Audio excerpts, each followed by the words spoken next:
महाभारत के भयंकर युद्ध के मैदान में धूल और रक्त की गंध थी। धूप तेज थी और आसमान में बादल नहीं थे, लेकिन एक अलग ही तनाव का माहौल था। पांडवों की सेना के वीर योद्धा अर्जुन रणक्षेत्र से दूर चले गए थे। उनकी अनुपस्थिति का लाभ उठाते हुए द्रोणाचार्य ने चक्रव्यूह की रचना की। यह एक जटिल संरचना थी जिसमें दुश्मन के 6 चरणों को पार करना चुनौती थी। अभिमन्यु, अर्जुन का पुत्र, साहस से चक्रव्यूह में घुस गया। उसकी आंखों में दृढ़ संकल्प था और दिल में पिता का गर्व। उसने कुशलता से 6 चरणों को पार किया, लेकिन जैसे ही वह 7वें में पहुंचा, दुर्योधन, जयद्रथ और अन्य महारथियों ने उसे चारों ओर से घेर लिया।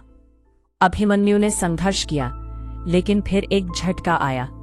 जयद्रथ ने पीछे से हमला किया और अभिमन्यु की योद्धा आत्मा को बिखेर दिया। उसकी वीर गति ने अर्जुन को झकझोर कर रख दिया। उसे एक गहरी चोट लगी।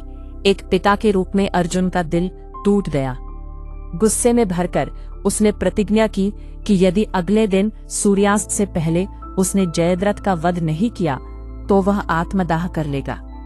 यह प्रतिज्ञा उसके हृदय में आग की तरह धधकने लगी। जयद्रथ भयभीत होकर दुर्योधन के पास गया और अपनी जान की सुरक्षा के लिए मदद मांगी। दुर्योधन ने उसे आश्वस्त किया, चिंता मत करो मित्र, मैं और पूरी कौरव सेना तुम्हारी रक्षा करेंगे। अर्जुन तुम्हें नहीं पा सकेगा। अगले दिन युद्ध के धुंध में अर्जुन की आंखें जयद्रथ को खोज रही थी, लेकिन वह कहीं नहीं दिखा। समय बीत रहा था और निराशा अर्जुन के दिल में घर कर रही थी। तभी श्री कृष्ण की आवाज ने उसे जगाया, पार्थ, समय बीत रहा है, तुम अपनी प्रतिज्ञा की ओर बढ़ो। अर्जुन का उत्साह लौट आया और उसने कौरव सेना को पराजित करना शुरू किया, लेकिन जयद्रथ को पाना मुश्किल था। संध्या का समय निकट आ रहा था। श्री कृष्ण ने अपनी माया का प्रयोग किया और सूर्य को बादलों में छिपा दिया। एक भ्रम उत्पन्न किया। जयद्रथ और दुर्योधन ने खुशी मनाई, यह सोचकर कि अब अर्जुन आत्मदाह करेगा। लेकिन श्री कृष्ण ने अर्जुन को सावधान किया, देखो, तुम्हारा शत्रु सामने खड़ा है, उठाओ अपना गांडीव और वध कर दो इसका। जैसे ही अर्जुन ने गांडीव उठाया, सूर्य फिर से बादलों में से बाहर निकला। सभी की आंखें आसमान की ओर उठ गईं और जयद्रथ और दुर्योधन के चेहरे पर भय की छाया दौड़ गई। जयद्रथ ने भागने की कोशिश की, लेकिन अर्जुन ने उसे नहीं छोड़ा। श्री कृष्ण ने उसे चेताया।